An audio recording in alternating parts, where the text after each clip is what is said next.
She thought they were her best friends. She laughed with them, trusted them, and that night, when she climbed quietly out of her bedroom window, she believed it was just another late-night drive. But by sunrise, Skylar Neese was gone. No text, no trace, no reason. And the two girls who knew exactly what happened acted like nothing was wrong. That's how every horror begins. Not with screams, but with silence. It was July 6, 2012. In the quiet college town of Star City, West Virginia, just outside Morgantown. The summer night was hot, humming with crickets. Inside a small apartment complex, Skylar Neese, 16 years old, lay awake in her bed, scrolling through her phone. Her parents, Mary and Dave Neese, were already asleep. Skylar wasn't a runaway, not a troublemaker.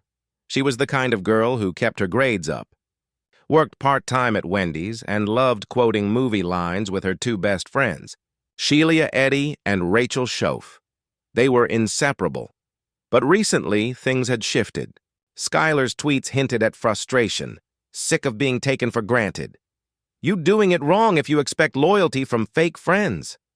Still, when her phone buzzed around midnight, she smiled. It was Sheila. "Come outside." Rachel was with her. Skylar hesitated. Her curfew was strict, but she slipped on her sneakers, pushed open her window, and climbed into the warm night. Security footage would later show her crossing the parking lot at 12:31 a.m., a slim figure disappearing into the shadows toward a waiting silver sedan. That was the last time anyone saw her alive. Morning panic when Mary Neese knocked on Skylar's door at 9 a.m., expecting to find her sleeping in. The bed was empty. The window was open, the stool beneath it slightly askew. Her heart dropped. She called Dave, then the police. They said maybe Skylar had gone to a friend's house, maybe she'd be back soon. But Mary knew her daughter. Skylar would never vanish without a word. By evening, panic had become terror. Her friends Sheila and Rachel arrived, acting worried but calm. They said Skylar had sneaked out with them the night before, just for a drive, and that they'd dropped her off near the end of the street around midnight so her parents wouldn't hear. It sounded plausible, until police checked the apartment's surveillance camera. The footage showed Skylar leaving, but no car ever returned. The town reacts within days. The whole of Morgantown was covered with missing person flyers. "Have you seen Skylar Neese?" Her smiling school photo, long brown hair, hazel eyes, bright grin, stared from every lamppost. Local news picked it up. Police called it a runaway case, but her parents knew something darker was at play. Mary kept calling Sheila, who cried on the phone, promising she missed Skylar. Rachel, on the other hand, went quiet, avoiding calls, skipping shifts, acting distant. Weeks turned into months. Search teams combed forests, rivers, highways. Tips came and went. None led anywhere. Skylar had simply evaporated. Digital Shadows investigators dug into her social media. Skylar was active on Twitter and Facebook like most teens, but her posts painted a picture of betrayal. "You can't sit with us if you're fake." People really are two-faced. The audience didn't know it then, but those tweets were aimed squarely at Sheila Eddy and Rachel Schoaf, the same two girls publicly crying for her return. Privately, detectives began to suspect they knew more than they were saying. Still, there was no proof. No blood, no body, no crime. Just a 16-year-old girl who vanished after stepping into the night with her friends. A family's nightmare every night. Dave Neese drove through the hills of Monongalia County, headlights sweeping through darkness, shouting Skylar's name. He followed every rumor, every possible lead. Mary stayed home by the phone just in case Skylar called. The hardest part wasn't knowing if she was dead. It was not knowing anything. Months passed. Thanksgiving came and went. Christmas lights blinked through the cold windows of Star City. And still, no Skylar. The cracks begin to show by early 2013. Half a year later, something in the story began to crumble. Rachel Schoaf had grown withdrawn, anxious. Her friendship with Sheila seemed strained. They barely spoke in public. Detectives watched carefully. And then, right after New Year's, Rachel broke down. She ran out of her house, screaming that she couldn't do it anymore. Her parents brought her to the police station. There, through tears, she finally confessed the unthinkable. We stabbed her. We killed Skylar. Those words shattered everything. The question now was why? Why would two honor roll girls, bright, pretty, with futures ahead of them, kill their best friend? They said she was missing. They made posters, cried on camera, and begged for her return. But while an entire town searched for Skylar Neese, her killers, her two best friends, already knew she'd never come home. They just didn't know how long they could keep their secret buried. The confession that shook Star City, it was January 3rd, 2013, a bitterly cold afternoon in West Virginia. Rachel Schoaf sat in an interrogation room shaking uncontrollably, clutching a paper tissue. She had been under pressure for months, her lies breaking down piece by piece. Detective Ronnie Gaskins, a man known for his patience, leaned forward. "Rachel," he said quietly, "we need to know what happened to Skylar." Through tears, Rachel finally whispered, "We stabbed her. Me and Shelia. We killed her." Silence filled the room. The kind of silence that feels loud. The officers exchanged glances. After 6 months of mystery, this was the truth they'd been waiting for. But no one was prepared for how senseless it was. "We just didn't like her anymore." When detectives asked Rachel why, her answer was chillingly cold. "We just didn't like her anymore." No argument, no betrayal, no accident, just teenage cruelty at its most horrifying. Rachel explained that she and Shelia had planned the murder for weeks.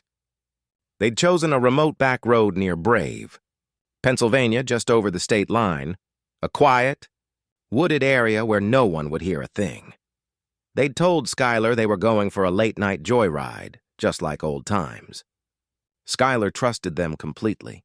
The night of the murder, according to Rachel's confession, the girls picked Skylar up just after midnight on July 6, 2012. They laughed, played music, and drove out of town. Skylar thought it was another adventure.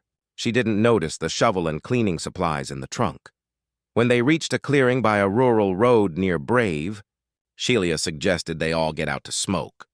Skylar stepped out of the car, inhaled the cool night air, and then Rachel counted 1, 2, 3. It was their prearranged signal.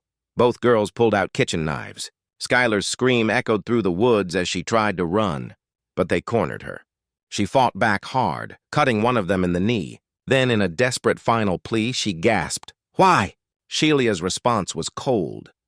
"You said you didn't want to be friends with us anymore." They stabbed her over 50 times. Then, exhausted, they tried to dig a grave, but the ground was too hard. So they dragged her body into a patch of brush, covered it with branches, and left her there under the pale light of the moon. Then they drove home. They cleaned their knives, and by the next morning they were tweeting about being bored and sleepy.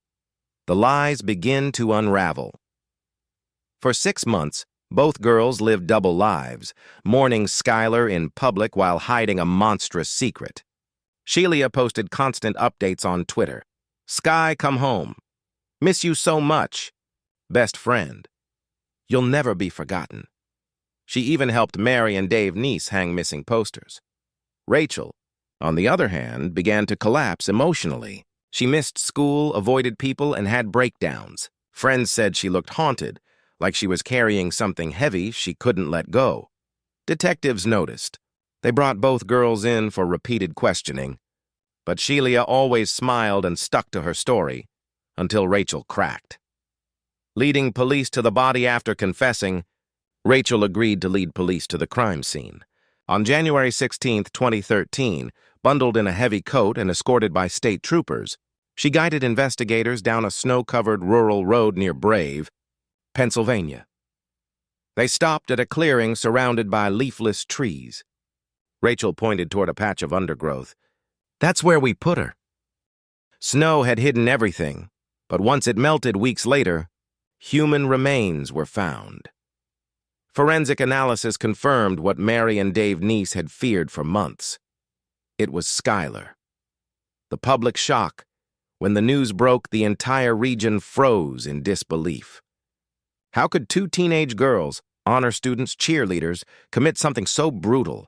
And why against their best friend? Mary Neese collapsed when she heard the confirmation. Dave clenched his fists and said through tears, "We thought they loved her. We treated them like family."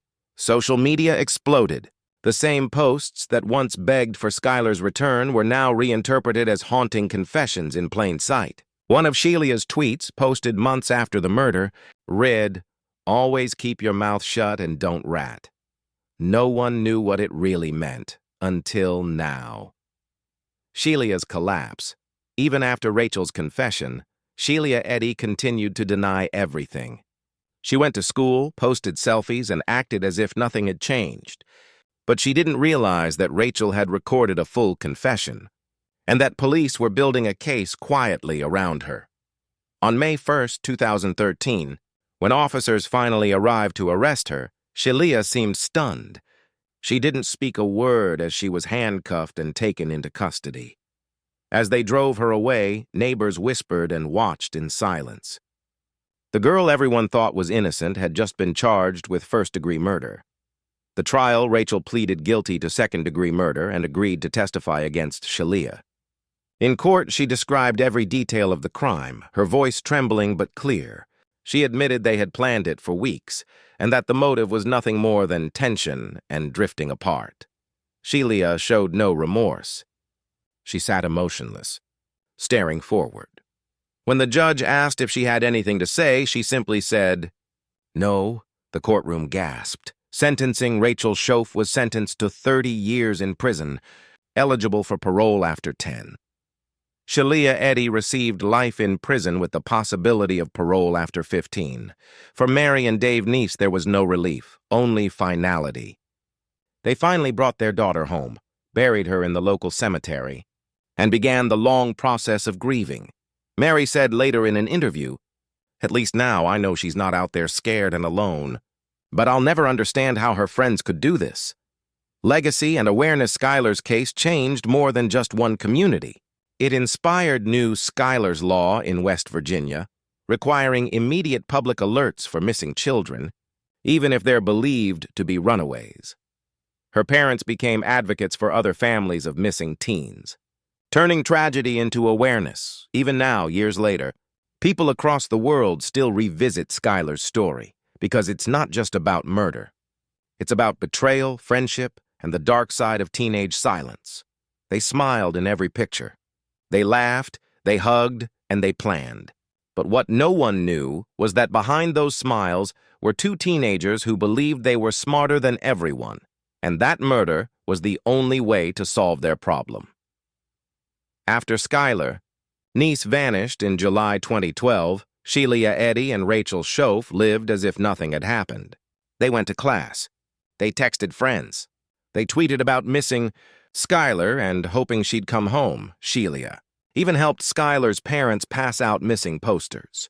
The same posters that showed the face of the girl she herself had buried. When police analyzed social media, they noticed something chilling. Both girls seemed almost too calm. Shelia tweeted, "No one on this earth can handle me and Rachel. If you think you can, you're wrong." Another tweet, just days after the murder, "We really did go on 3.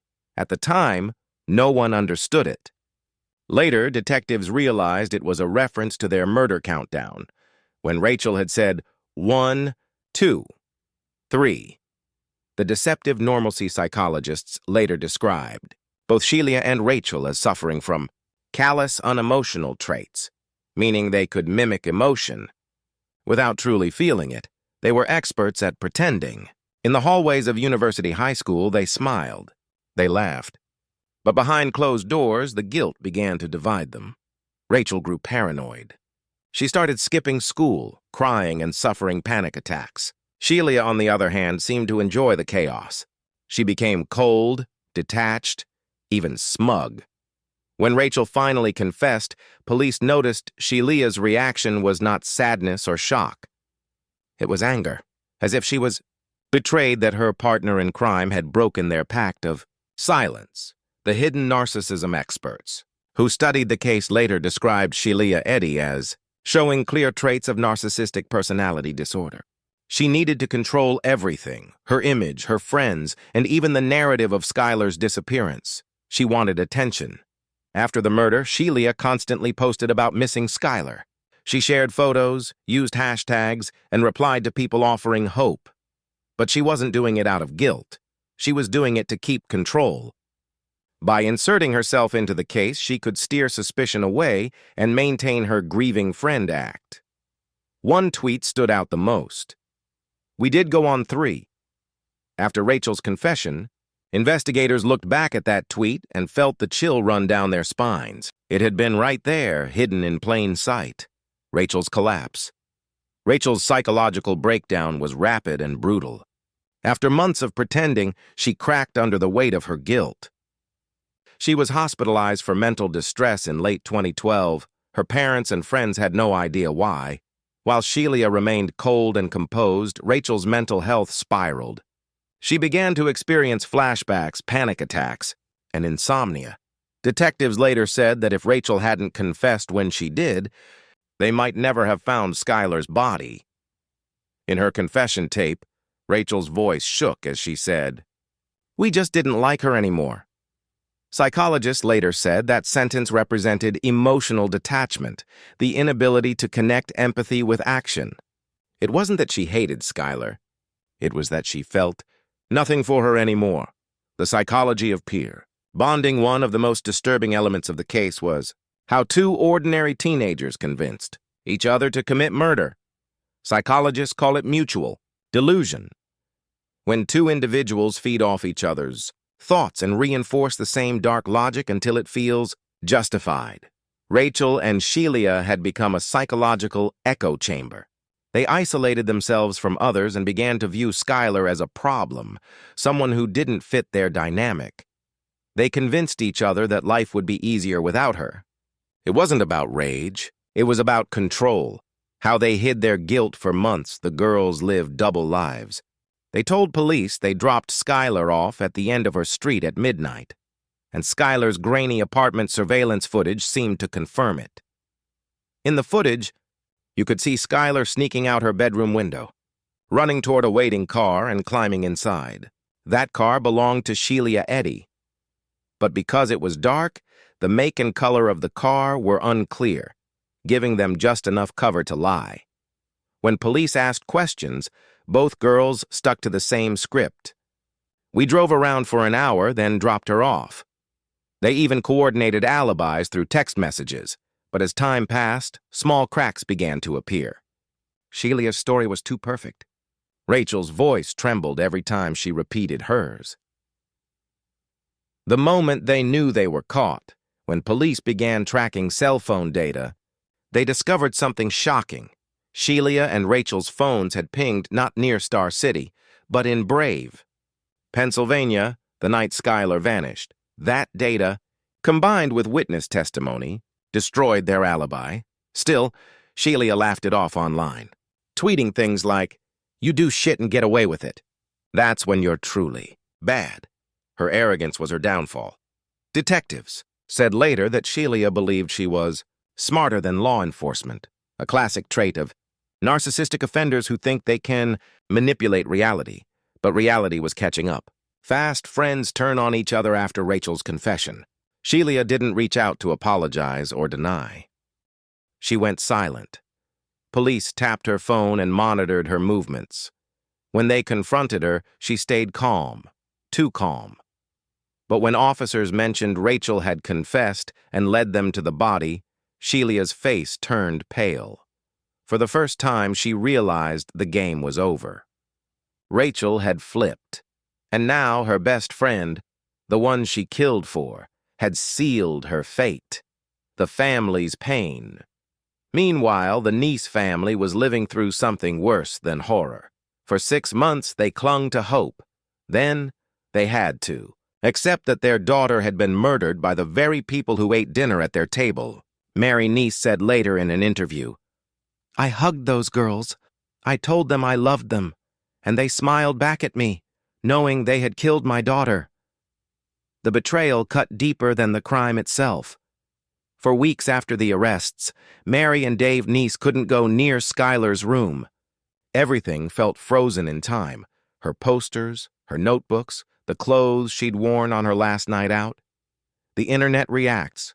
When the story broke nationwide, social media exploded with disbelief. People scrolled through the girl's Twitter feeds, realizing the truth had been hidden in their posts all along.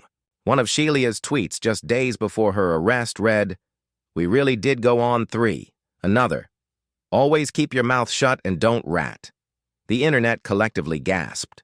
The story went viral, a real-life cautionary tale about trust, teenage manipulation, and how evil can hide behind a friendly face. Experts. Speak criminal psychologists began analyzing the case on national television. Dr. Catherine Ramsland, a forensic psychology professor, called it a classic case of group psychopathy. 2 individuals bonding over power and control, not over empathy or emotion. Dr. Michael Wellner described their motive as boredom and identity assertion. They wanted to prove to each other that they were capable of doing something adult, something unthinkable. But what they actually proved was how terrifyingly normal killers can look. Skylar's final legacy. As the investigation concluded and the trials began, Skylar's parents fought for a new law that would make sure no missing child was ever dismissed as a runaway again. The result was Skylar's Law, passed unanimously in West Virginia. It mandates immediate public alerts for missing minors, regardless of the circumstances. Because if authorities had acted faster, Skylar might have been found sooner.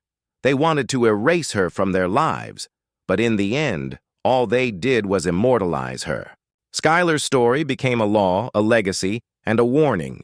Because when trust turns to betrayal and friendship turns to murder, the scars never fade and the silence never truly ends.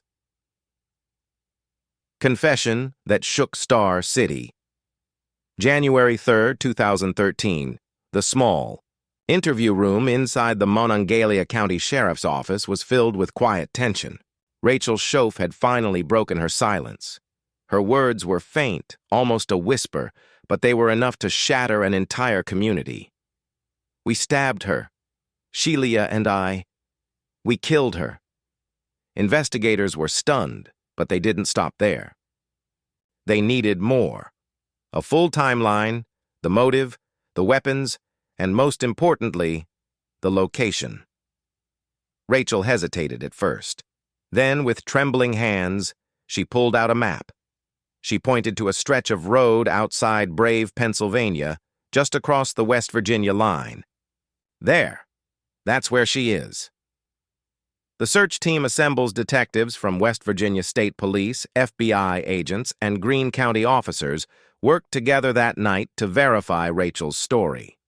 Snow was falling heavily, and the area she described was remote. Miles of woodland, nearly impossible to navigate in the dark. But Rachel insisted she could find it. On January 16, 2013, escorted by state troopers, Rachel guided investigators through the frozen woods. At first, they saw nothing but ice and dead trees. Then Rachel pointed toward a small clearing and said quietly, "There. That's where we left her." They marked the spot and began excavation when the snow melted weeks later. On March 13, 2013, human remains were discovered, consistent with a young female. DNA later confirmed what everyone had feared. The remains belonged to Skylar Annette Neese. The evidence begins to speak. Finding.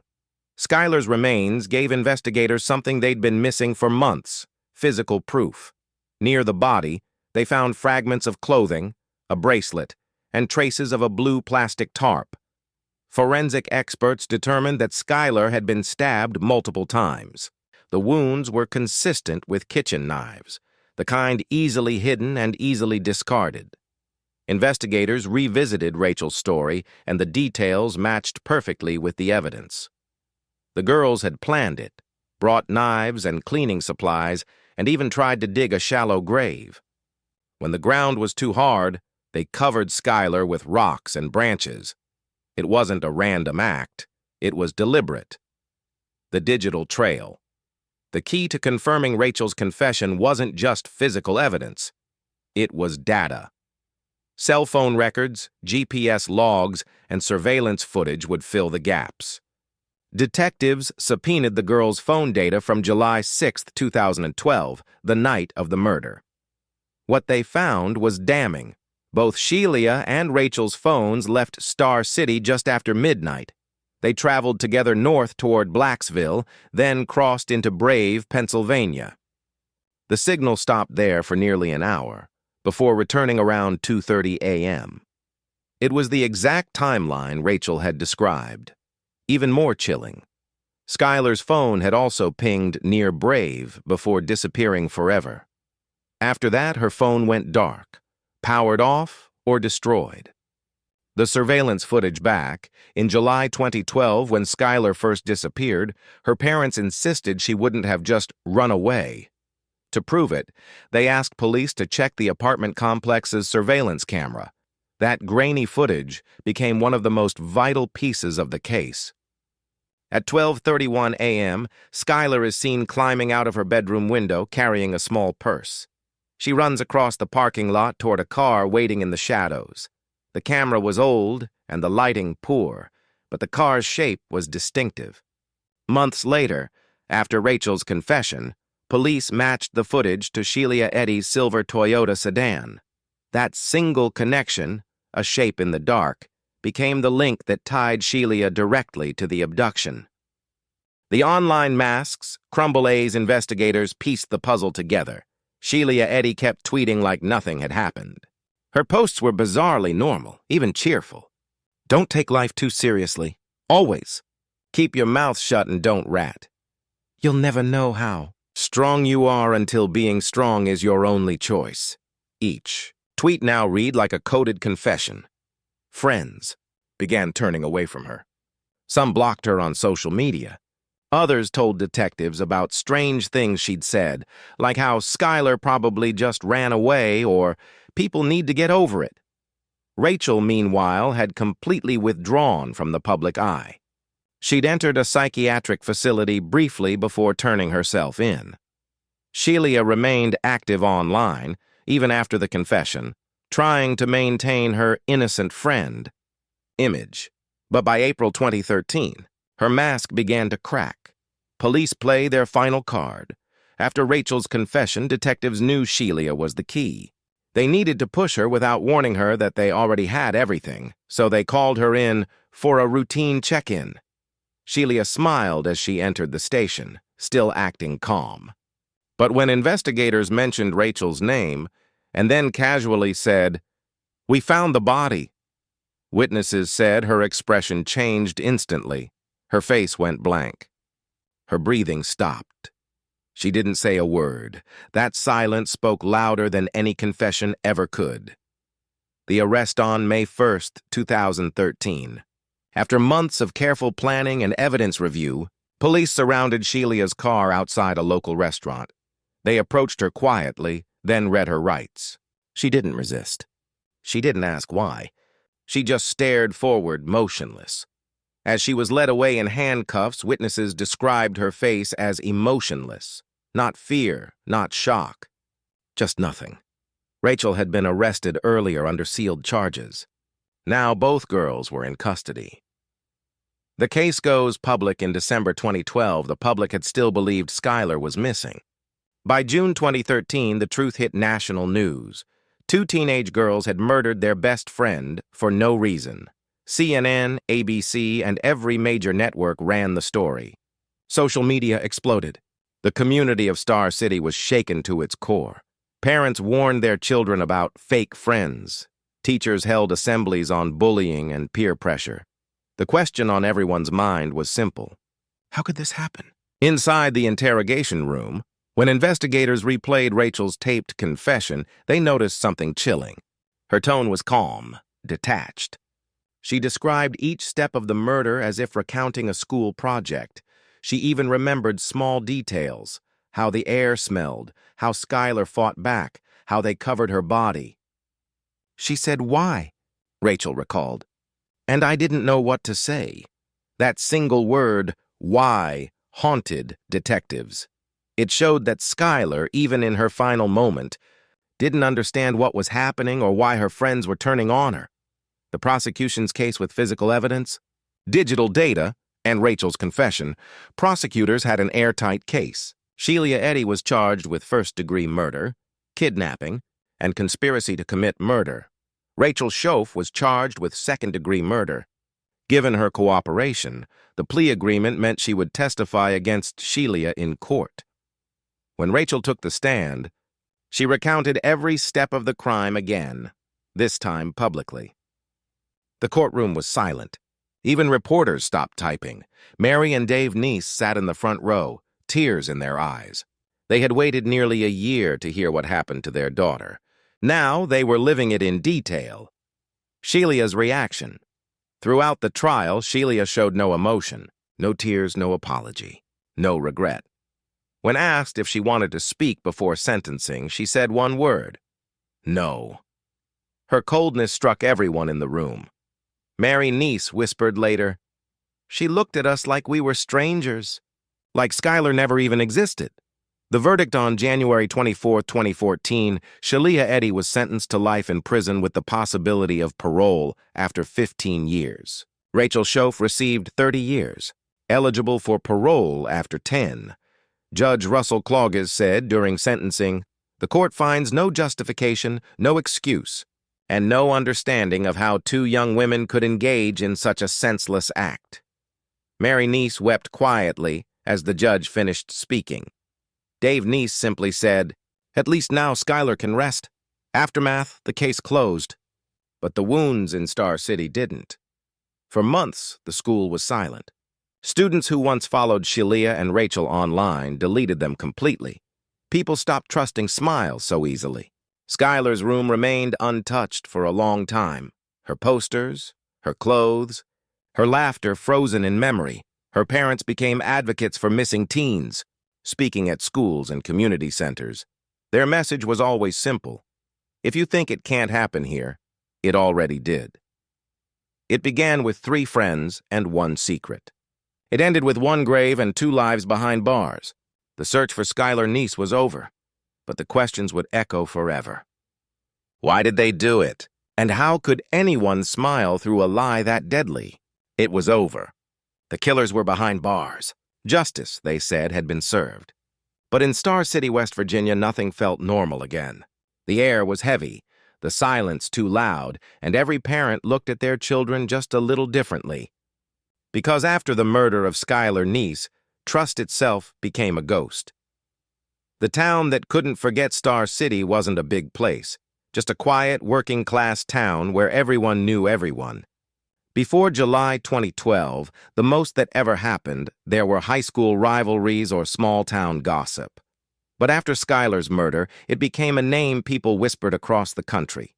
TV vans parked outside University High. Journalists knocked on doors.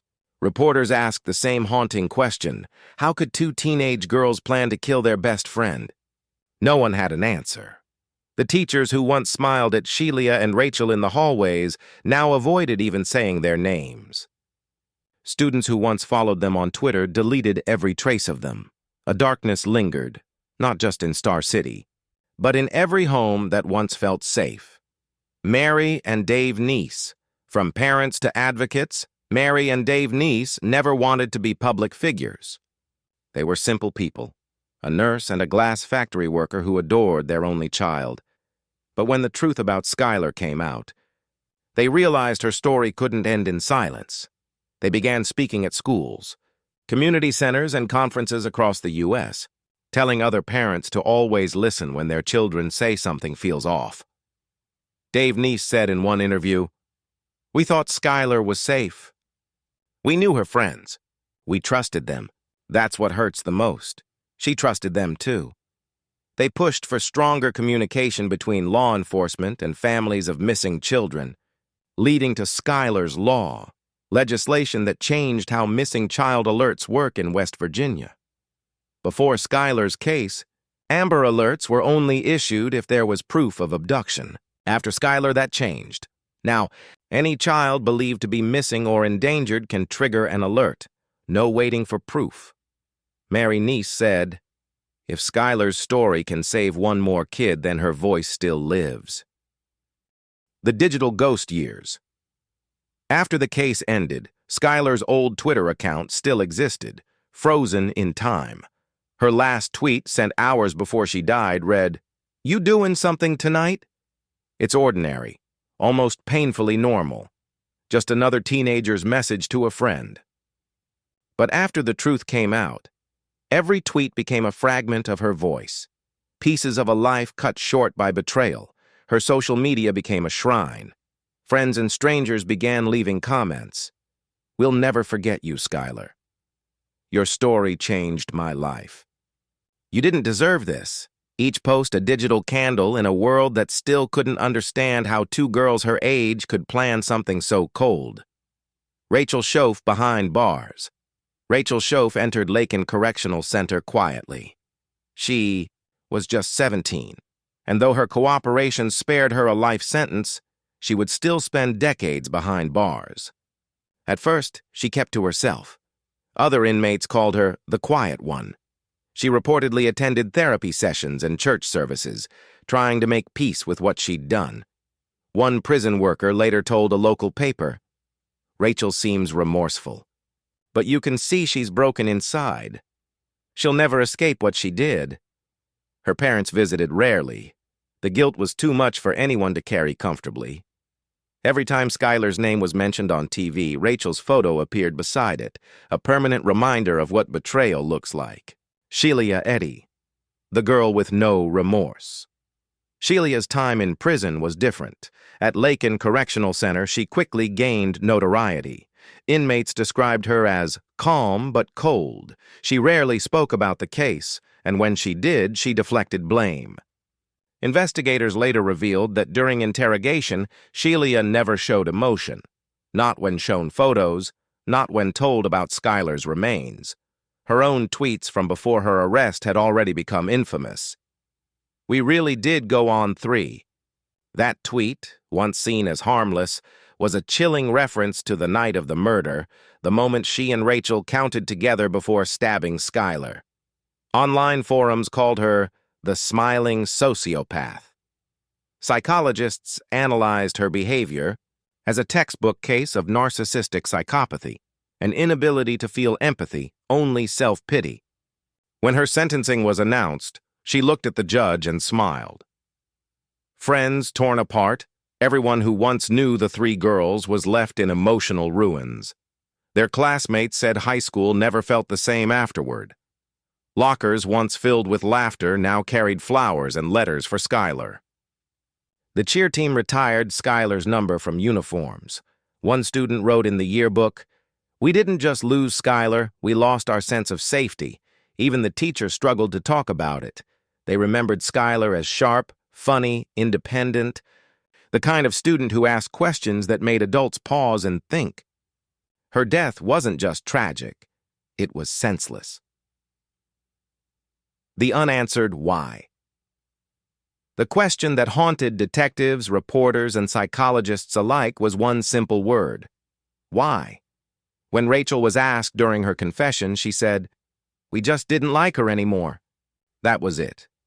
No jealousy, no money, no love triangle, just teenage spite that metastasized into murder. Experts called it the emptiness of motive, something deeply disturbing because it suggests the capacity for violence doesn't always need a reason, only opportunity and detachment. Dr. Catherine Ramsland, a criminologist, later said in a televised analysis, "This case is terrifying because it breaks the comforting illusion that evil has to come from monsters. These were 2 teenage girls, cheerleaders, honor students, who planned a murder with the same casualness as a weekend trip." Skylar's legacy. In the years that followed, Skylar's story became a national case study. It was featured on Dateline NBC, Dr. Phil 2020, and countless true crime documentaries. But beyond the headlines, her name lived on in the law that bears it, Skylar's Law, passed in 2013. It ensured that every missing child in West Virginia would be taken seriously, immediately. Her parents became advocates for awareness, pushing for similar laws in other states. Dave Neese once said during a candlelight vigil, "We couldn't save our daughter. But if another child makes it home because of her, then she didn't die for nothing." The crowd of hundreds held candles high, a sea of light for a girl who once just wanted to go for a late-night drive. A town learns to heal by. 2015, Star City had begun to recover, though scars remained. Murals of Skylar appeared near her school. Students organized an annual scholarship in her name, given to seniors who showed kindness and leadership, the two traits Skylar was known for. Every July 6th, the community gathers for a walk in her memory. People bring sunflowers, Skylar's favorite. The once shadowed woods near Brave, Pennsylvania are now silent. A small cross marks the place where her life ended, decorated with flowers and photos left by strangers. Some stories end in justice. Others end in lessons. Skylar's story ends in both.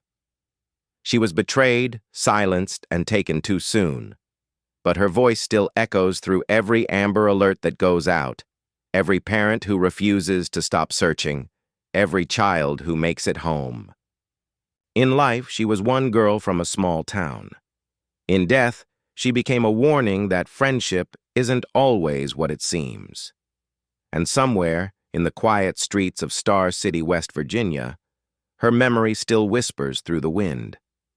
Always choose your friends carefully. This was the story of Skylar Neese, a tragedy that revealed how dark the human heart can turn, even in the faces of those we trust the most. A case that began with friendship and ended with betrayal, grief, and a law that now protects thousands. Skylar's story reminds us, monsters don't always hide in the dark. Sometimes they smile right beside you.